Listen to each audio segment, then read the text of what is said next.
Hey everybody, it is Mark Code, 19th of April. Beautiful Wednesday here.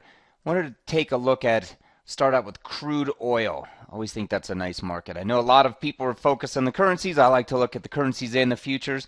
Here's crude oil, and it doesn't really matter the market. Here's what I want to focus on. I want to focus on this idea of the swing trade. And I think regardless of whether you're short-term oriented or even swing oriented, if you get the swings correct, meaning if you position yourself for the swing of the move, and I'll look at crude oil here as an example. Crude oil has rallied $6+ since late March. So here we have the 27th of March.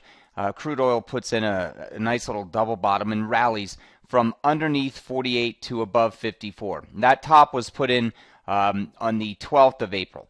So look at this swing. Here's what I want to focus on. Now, bottom to top, that's a $6 plus swing. Per contract, you're talking that's a $6,000 move. So here's how I like to look at it. What portion of that can we look to grab? In other words, yeah, there are going to be times where you're able to get positioned really well right at the bottom, but that's not always the goal. The goal is to capture the meat of the move. So in diagnosing the swing, in diagnosing the opportunity to look for that swing, here's what I want to diagnose. Here's what I want to figure out. Where is my bottom edge? Where is my top edge? And where is my point of control? Point of control is just defined as where is the portion of the greatest activity. Right? So think of it as a midpoint, that what's controlling the market at that point. So I want to look at this latest swing. So here's what I've been using as bottom edge, this 52.25 area. Here's top edge. We only had one visit to it, and that was a week ago. That was top edge above 54. So let's look at point of control. Point of control is dynamic, right? It moves as the market's moving. So you're trying to continuously update what your POC is. Your point of control, that spot in the market where you say, wow, if we get above this spot, it's a lot more bullish. If we get below it, it's a lot more bearish. It's literally the spot that the most activity is taking place, point of control. So point of control coming into the end of last week and the beginning of this week looks a lot like this. You can start to focus on it right around the 53.5.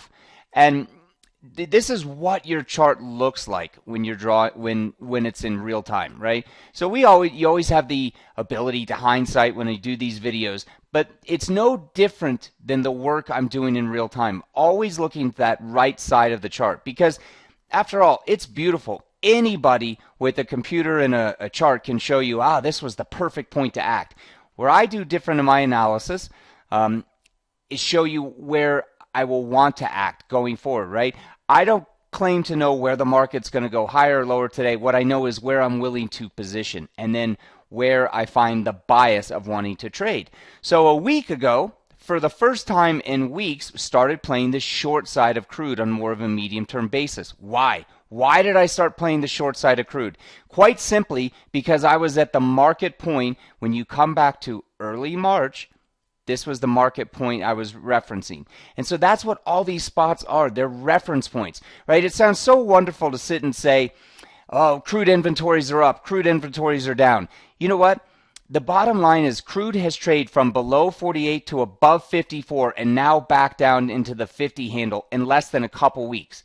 Now, if you're going to claim that's due to inventories changing that frequently, then that's a pretty big fundamental swing in a matter of a couple days that moves both directions. And if that's the case, then it's not really that worthy to be thinking about in terms of trade. What we're talking about from the swing standpoint is what can I look at technically?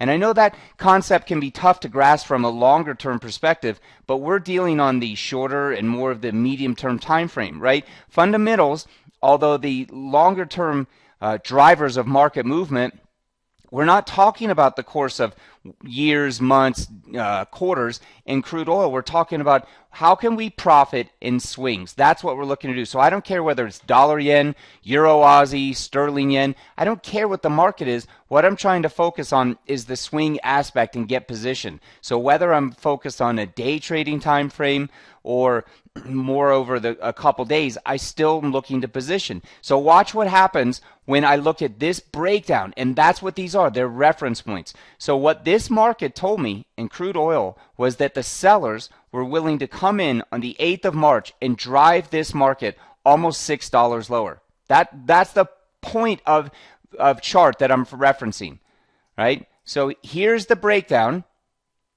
Here is the top edge of that whole section, right? So that's a pretty wide little 80 to a dollar section. And I'm not going to say wide. It's not 5 cents wide, but that's the section of chart. So the question is, why do you start to look at that spot on the 11th, 12th of April? Because now you're revisiting a point in time where sellers showed you what they were willing to do. That's where you're visiting. So when you take that section again, here's what you get in real time. You get a high that's put in, which creates what? My top edge. Now I'm looking for the midpoint, the point of control. That's simply where the most volume is occurring. So I have a bottom edge, a top edge, and now I'm trying to reference what is the market doing in terms of point of control. Well, for a short period of time, it's trading up that creates the top edge. Then it pulls back. Now it keeps butting its head against what? Against point of control. So above point of control, market's going to look more bullish. Below point of control, it's going to look more bearish. So the idea being that the frame of reference, the bias is one of this. As long as you're trading below POC, below point of control, there's got to be a bias to look towards top edge sells. Only on visits at bottom edge do I start to look for bottom edge longs. And so the way that market plays out, and I'll just show you on a shorter time frame, that's a 4-hour look. That's a 4-hour look. Let's look at it the same movement, but on something on a tighter time frame. And this is why I always advise you have to go do multiple time frame analysis. I'm looking at a 15-minute chart here. On a 15-minute chart, I'm not going to get the exact same big picture view because I'm only seeing very short-term stuff. But even on a daily basis, when I come in and I mark top edge, bottom edge, where's POC? POC is the middle, the point where the high volume's occurring. So this is the 12th of April. Now here's the breakdown. Takes out bottom edge. What does that create? It creates a new bottom edge.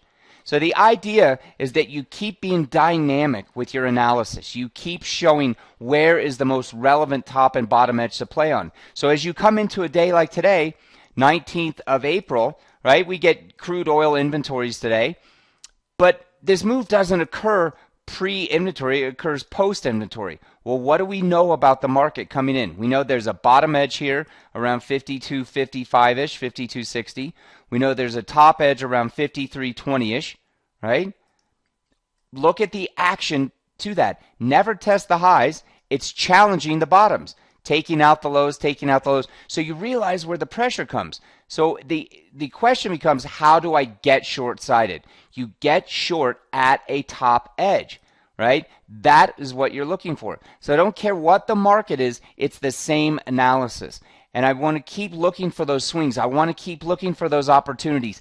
In Eurodollar, my swings may be 150 ticks. They may be 200 ticks. They may be smaller. In crude oil, a good swing may be $3 or $4. And there may be times where those moves are extended. So it's all going to be relevant to the market. A good swing in gold in a short term, a few days to a couple weeks, could be $40, $50. But if I keep positioning for those swings, that's where I give myself the best upside. All right, so for the 19th of April, Mark Coe, I hope you guys enjoyed it, and we'll talk to you soon. Cheers.